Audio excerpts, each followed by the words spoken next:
બનાસકાંઠા જિલ્લા કલેક્ટર મિહિર પટેલના અધ્યક્ષસ્થાને આઈસીડીએસ વિભાગ બનાસકાંઠા દ્વારા પાલનપુર સ્થિત જિલ્લા પંચાયત ભવન ખાતે પોષણ ઉત્સવ અંતર્ગત જિલ્લા કક્ષાની પૌષ્ટિક વાનગી સ્પર્ધા યોજાઈ હતી, જેમાં ટેક હોમ રાશનમાંથી બનતી વાનગીઓ માટે 27 આંગણવાડી કાર્યકર બહેનો અને મિલેટ શ્રી અન્ન આધારિત વાનગીઓ માટે પણ 27 આંગણવાડી કાર્યકર બહેનો મળી કુલ 54 આંગણવાડી કાર્યકર બહેનોએ ઉત્સાહપૂર્વક ભાગ લીધો હતો, જેમાં ટેક હોમ રાશન અને મિલેટ શ્રી અન્ન બંને સ્પર્ધાઓમાં પ્રથમ, દ્વિતીય અને તૃતીય સ્થાન હાંસલ કરનાર આંગણવાડી કાર્યકર બહેનોને પ્રમાણપત્ર એનાયત કરાયા હતા।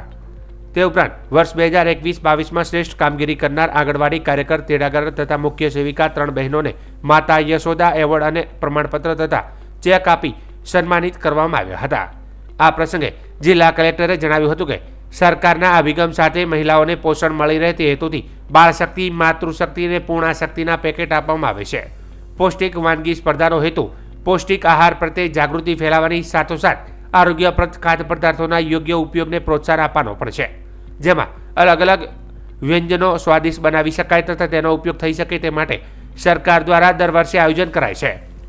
આંતરરાષ્ટ્રીય મિલેટ વર્ષ અંતર્ગત મિલેટની સાથે પોષણ માટે પણ સરગવાનું મહત્વ ખૂબ રહેલું છે। દરેક લાભાર્થી યોગ્ય પોષણ મેળવે તે માટે અલગ અલગ રેસીપી સ્પર્ધાઓ વગેરેનું આયોજન થાય છે।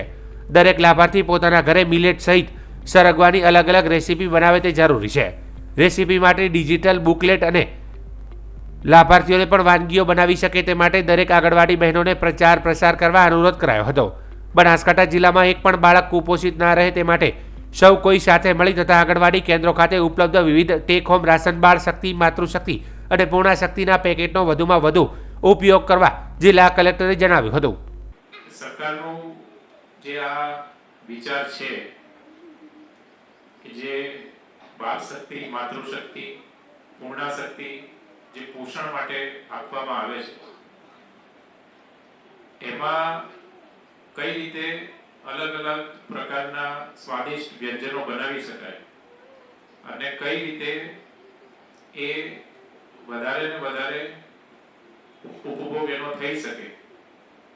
એના માટેનું આ આયોજન દર વર્ષે સરકાર દ્વારા કરવામાં આવે છે અને આંતરરાષ્ટ્રીય મિલેટ વર્ષની પણ ઉજવણી થઈ રહી છે અને મોરિંગા એટલે કે સરગવાનું મહત્વ પણ પોષણના સંદર્ભમાં લોકોને સમજાય એટલા માટે આ વખતે નવા 2 કમ્પોનન્ટ પણ એડ કરવામાં આવ્યા છે અને તમારામાંથી ઘણા બધા બહેનોએ સરગવાની જે રેસીપી છે એ પણ બનાવી છે, એ જોઈને ઘણો બધો આનંદ થયો।